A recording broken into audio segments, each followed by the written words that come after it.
사랑하는 성도 여러분, 주님의 이름으로 사랑하고 축복합니다. 사람은 누구나 죽음을 압니다. 그 누구도 피할 수 없다는 사실도 잘 알고 있습니다. 그런데도 이상하게 우리는 죽음을 늘 머나먼 미래의 이야기로 여깁니다. 마치 아직은 나와 상관없는 일인 듯, 내 인생에는 아직은 여유가 많은 듯 죽음을 미뤄두고 살아갑니다.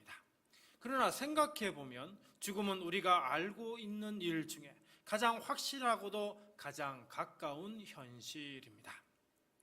그렇다면 이렇게 물어야 하지 않을까요? 나는 그날 이후 어디에 있을 것인가? 이 질문은 누구도 피할 수 없는 인생의 가장 본질적인 질문입니다. 보통 우리는 무엇을 가졌는가, 어떤 자리에 올랐는가, 사람들에게 얼마나 인정받았는가를 기준 삼습니다. 그러나 성경은 전혀 다른 질문을 던집니다. 너는 그날 이후 어디에 있는가?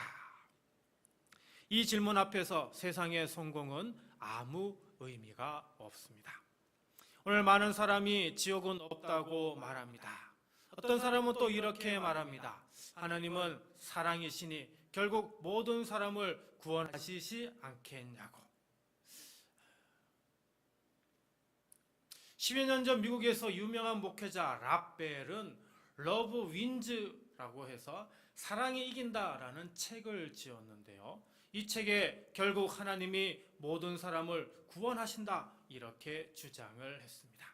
그 책은 전 세계적인 반향을 일으켰고 많은 이들이 죄를 짓고 살면서도 구원해 주신다며 안도하며 더욱 죄를 지으며 살게 했습니다. 이 책을 읽고 깊은 충격과 고민에 빠졌던 한 사람이 있었는데요. 그 사람은 프란시스 첸 목사였습니다. 그런 깊은 고민 끝에 Erasing Hell, 지옥은 없다 이 책을 썼는데요. 그는 그 책에서 이렇게 고백을 합니다. 지옥을 믿고 싶지 않습니다. 내 가족, 내 친구, 내 이웃이 그곳에 간다고 생각하면 견디기 어렵습니다. 그러나 내가 믿고 싶지 않다고 해서 지옥이 사라지지는 않습니다.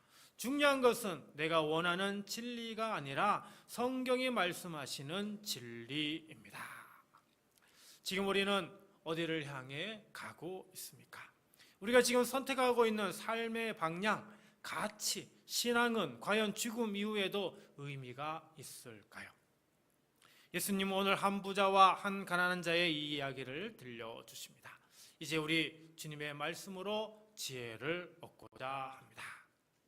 사랑하는 성도 여러분, 우리는 누구나 이름을 남기고 싶어 합니다. 누군가 우리를 기억해 주기를, 우리의 삶이 잊히지 않기를 바랍니다. 그래서 우리는 졸업장에 이름을 새기고 건물에 명패를 걸고 SNS에 내 사진과 내 이야기를 올립니다. 그러면서 우리는 우리 스스로에게 묻지요. 내가 살아온 인생 누군가는 기억해 줄까? 내 이름 무엇으로 남게 될까? 그러나 오늘 예수님께서 우리에게 던지시는 질문은 이것입니다. 너의 이름은 어디에 기록되어 있느냐? 예수님은 먼저 한 부자를 소개하십니다.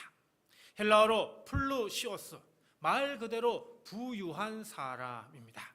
이 사람은 자색 옷과 고운 베옷을 입고 날마다 호화로운 잔치를 벌였습니다. 자색 옷은 로마 황제나 왕들이 입던 의복입니다. 고운 베옷은 제사장들조차 쉽게 입을 수 없는 최고급 린넨입니다. 하지만 놀랍게도 성경은 그의 이름을 전혀 언급하지 않습니다.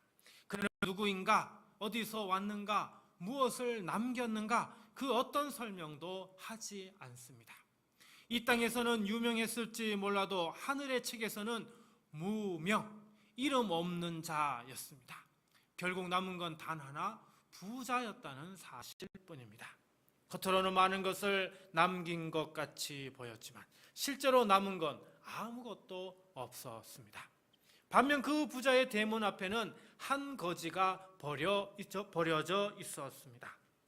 이름조차 불릴 자격이 없는 인생, 그의 온몸은 헌대투성이었고 개들이 그의 상처를 핥고 있었습니다. 사람들은 그를 무시했지만 그러나 놀랍게도 예수님은 그 사람의 이름을 부르십니다. 나사로, 헬라어로 라자로스라고 읽고요, 히브리어로는 엘라자르 이렇게 읽습니다. 그 뜻은 무엇이냐 하면 하나님이 도우신다라는 뜻입니다. 여기서 우리는 하나님의 시선이 어디를 향하는지를 깨닫게 됩니다. 세상은 그를 이름 없이 지나쳤습니다. 그를 거지 쓸모없는 인생이라 부를 뿐이었죠. 그러나 하나님은 그의 이름을 아셨습니다.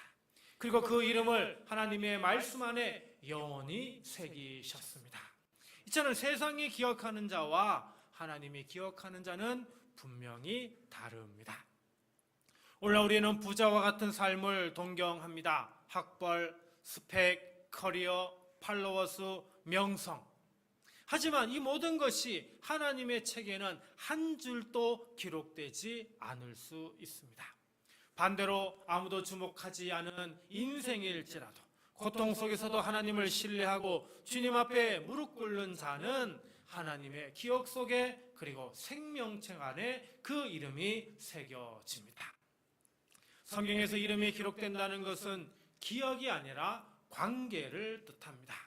요한복음 10장 14절입니다. 나는 선한 목자라. 나는 내 양을 알고 양도 나를 아는 것이. 하나님과의 관계는 단순한 소속이 아니라 서로의 이름을 아는 관계입니다. 하나님께서는 지금도 우리에게 말씀하십니다. 나는 너를 안다. 나는 지금도 너와 동행하고 있다. 나는 너를 영원히 잊지 않을 것이다. 하지만 부자는 하나님과 아무 관계가 없었습니다. 그의 이름은 하나님 앞에 그저 쓸모없는 이름에 불과했습니다. 우리는 이 땅에 이름을 남기기 위해 얼마나 많이 애를 씁니까? 더 높은 지위, 더 좋은 평가, 더 많은 인정과 추앙을 위해 끊임없이 경쟁하며 달려갑니다. 그러나 예수님은 우리에게 분명히 말씀하십니다. 하나님의 책에는 그런 이름이 기록되지 않는다. 그렇다면 하나님의 생명책에는 어떤 이름이 기록됩니까? 하나님을 신뢰하는 자, 작은 일에 충성하는 자, 눈물로 기도하는 자, 남들이 보지 않아도 예배 자리를 지키는 자, 이런 이들의 이름이 하나님의 생명책에 기억됩니다. 부자는 이 땅에서 모든 것을 가진 자였습니다. 그러나 죽은 뒤에는 아브라함이여라고 간절히 외쳤지만 그는 더 이상 이름으로 불리지 않았습니다. 부자의 삶은 화려했지만 결국 무의미했습니다. 죽은 후에야 비로소 그는 하늘을 보았습니다.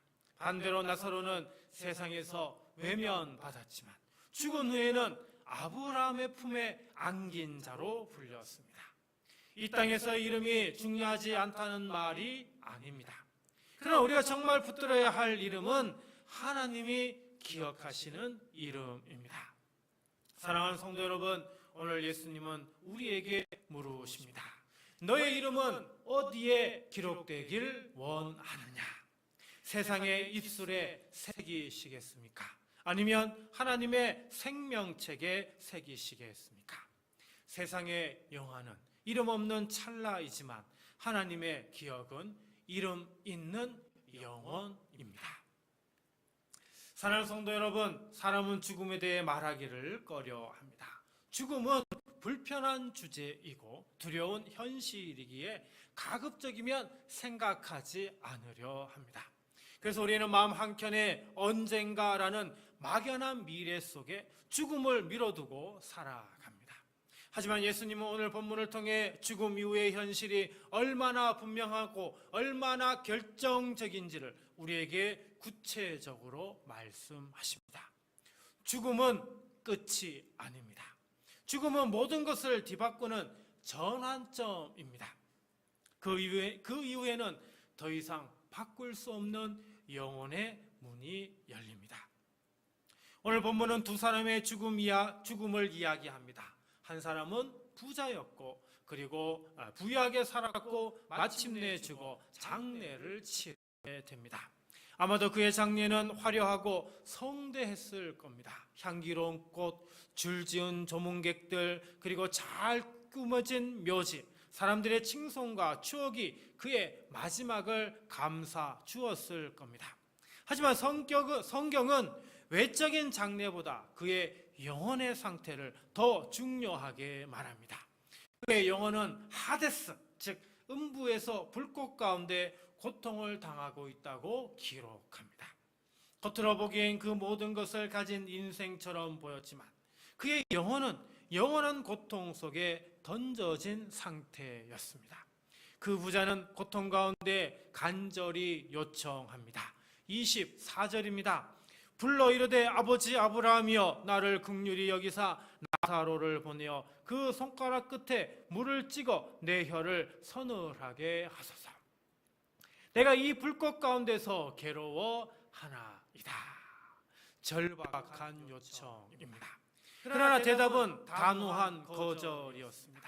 단 한 방울의 물조차 허락되지 않았습니다. 그는 너무 늦었습니다.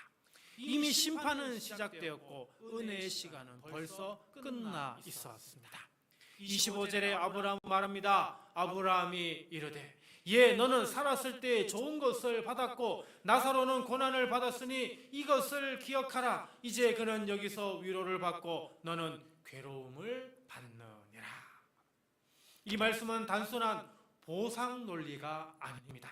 하나님께서 이 땅에서 우리가 어떻게 살았는지, 어떤 믿음으로 살아갔는지, 무엇을 의지했는지를 정확히 기억하신다는 겁니다. 하나님은 가난하다고 무조건 천국 보내시고 부자라고 무조건 지옥에 보내시는 분이 아닙니다. 그분은 우리 마음의 중심을 꿰뚫어 보십니다. 믿음 없이 사치 속에 살던 인생과 믿음 안에서 고난을 견뎌낸 인생을 하나님은 구별하여 보십니다. 부자는 이 땅에서 하나님 없이도 충분히 만족하며 살았습니다. 하나님 없이도 잘 먹고 잘 살았습니다. 하나님 없이도 즐거웠습니다. 그래서 그는 죽은 후에도 하나님 없는 삶, 즉 하나님 없는 영혼을 맞이하게 된 겁니다.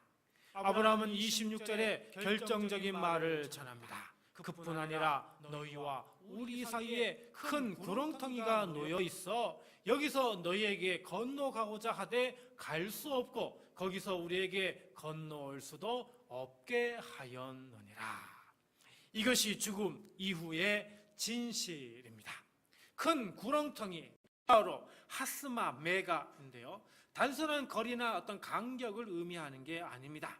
이 단어는요, 절대로 건널 수 없는 틈, 넘을 수 없는 운명의 간극, 결코 되돌 수 없는 영적 분리, 영원히 닫힌 관계의 단절을 의미합니다.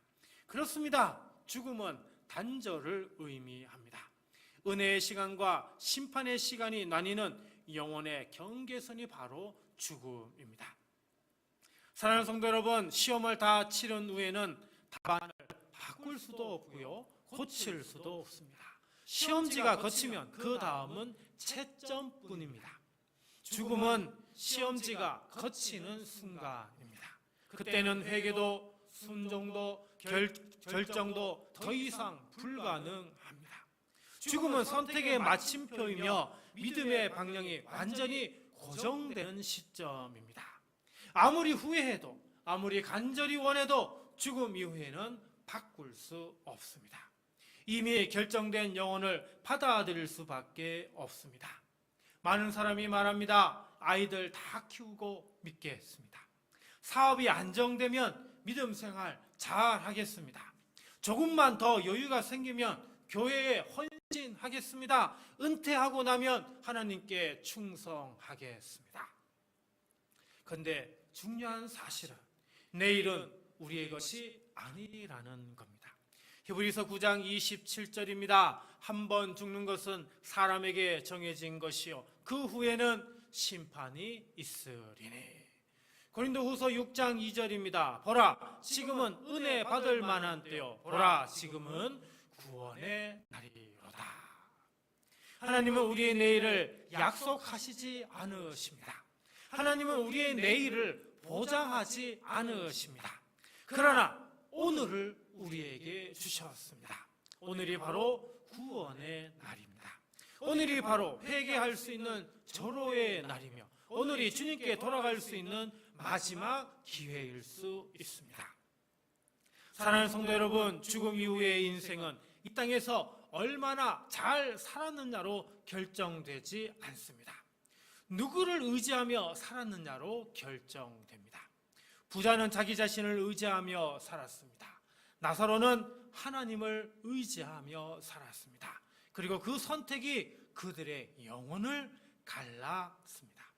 그러므로 사랑하는 성도 여러분, 이 말씀을 듣고 있는 이 순간이 바로 선택의 순간입니다. 우리는 부자의 길을 선택할 수도 있고 나사로의 길을 선택할 수도 있습니다. 오늘 주님을 선택하시기 바랍니다. 지금 구원의 손을 붙드시기 바랍니다. 더 이상 미루지 마십시오. 죽음은 반드시 오며 그 후에는 다시 바꿀 수 없습니다. 지금은 좁은 길일지라도, 지금은 눈물의 골짜기일지라도 하나님은 그 길 위에서 우리를 기억하시고 우리를 위로하시며 우리의 이름을 부르시며 하나님의 생명책에 우리의 이름을 새기십니다. 지금이 마지막 기회입니다. 사랑하는 성도 여러분, 지옥에서 고통을 당하던 부자는 마지막으로 간절히 요청합니다. 27절, 28절 말씀 봅니다. 이르되 그러면 아버지여 구하노니 나사로를 내 아버지의 집에 보내소서.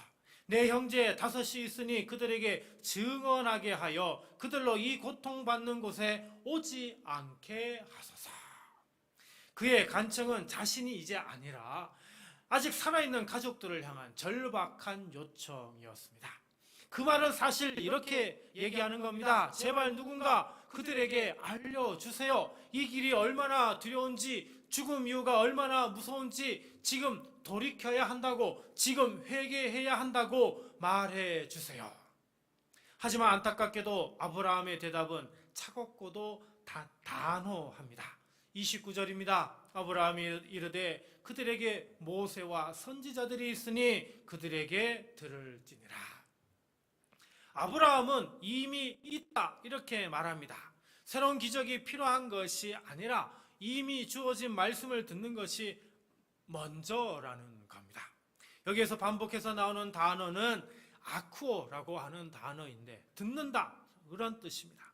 단순히 소리를 듣는다는 게 아니라 마음으로 받아들이고 삶으로 순종하는 영적 수용을 의미합니다. 부자는 쉽게 물러서지 않고 30절에 다시 간청합니다. 이르되 그렇지 아니하니이다 아버지 아브라함이여, 만일 죽은 자에게서 그들에게 가는 자가 있으면 회개하리이다. 부자는 여전히 기적을 통한 충격과 놀라움이 사람들의 회개를 불러올 것으로 생각했습니다. 어쩌면 우리도 그렇게 생각할지 모릅니다. 죽은 자가 살아 돌아오면 모두가 회개하지 않겠습니까? 눈앞에서 기적이 일어나면 누구나 믿지 않겠습니까? 하지만 아브라함의 대답은 또 한 번 단호합니다. 우리 31절 말씀을 같이 읽어볼까요? 이르되 모세와 선지자들에게 듣지 아니하면 비록 죽은 자 가운데서 살아나는 자가 있을지라도 권함을 받지 아니하리라 하였다 하시니라.